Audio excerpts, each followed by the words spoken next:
Hello to all of you. My name is Manuel Carcao, and I am a pediatric hematologist at the Hospital for Sick Children in Toronto.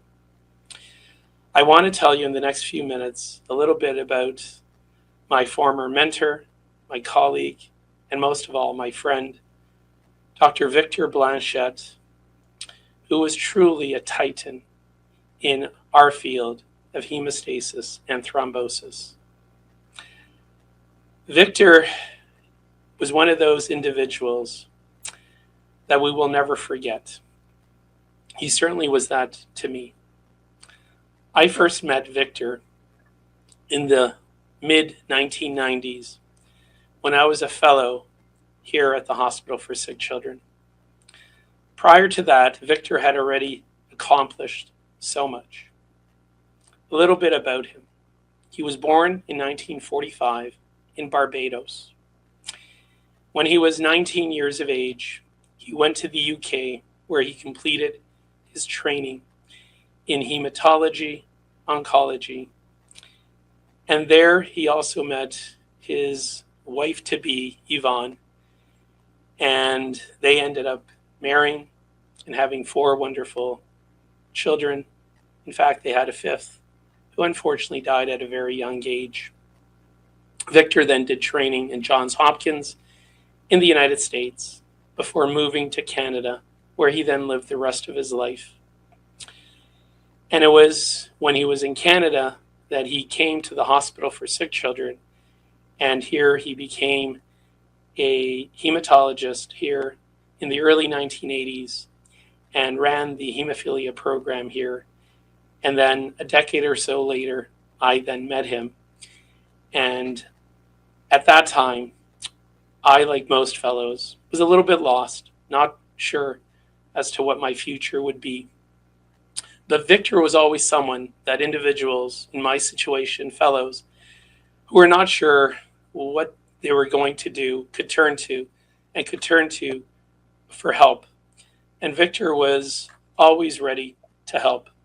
Victor helped me a great deal, but he also helped many, many fellows over the year. And in doing so, he established a hemostasis thrombosis fellowship at the Hospital for Sick Children, which has trained over 50 fellows from all over the world. And Victor has befriended these individuals, has inspired them, much like he inspired me, and they've gone on to successful careers all over the world.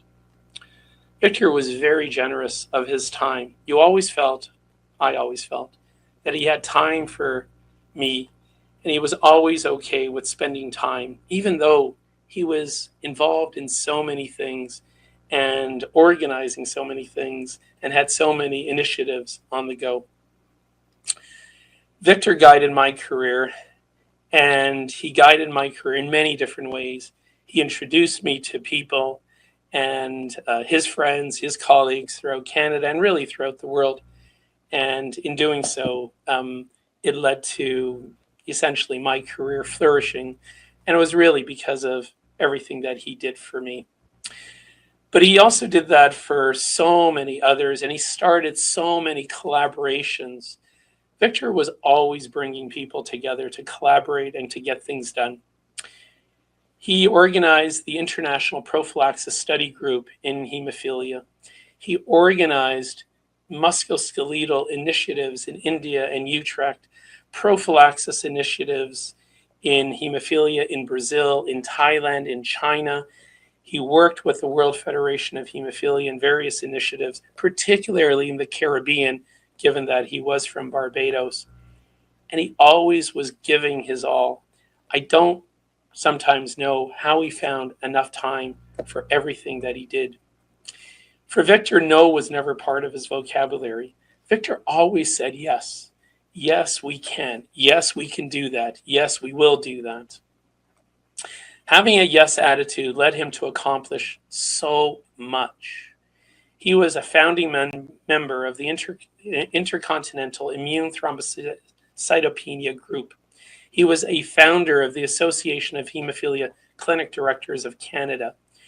He was a founder of the Canadian Pediatric Thrombosis and Hemostasis Network. He was chair of the Canadian Pediatric Hematology Oncology Group. He founded the International Prophylaxis Study Group. He became chief of hematology oncology at the Hospital for Sick Children. He wrote over 300 peer-reviewed publications. He did so much. But more than all of that, he was just a special and a unique individual.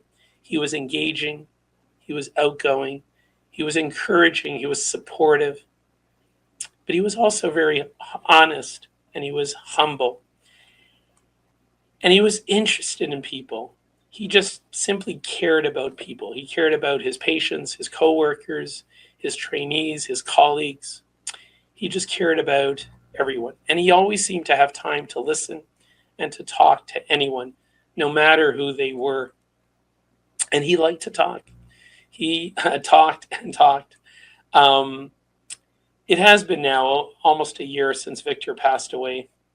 And over this past year, we at Sick Kids have published several obituaries honoring all of his contributions to the field of hemostasis and thrombosis.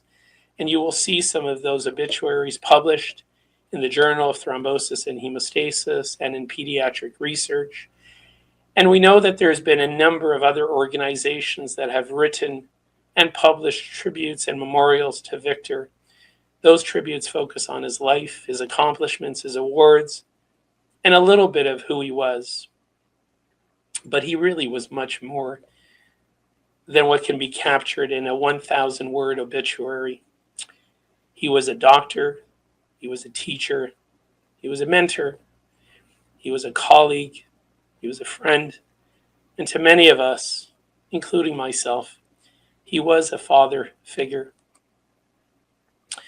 Victor has left us with great memories, and we are grateful that he was who he was, and we greatly miss him. And I thank you for listening to this.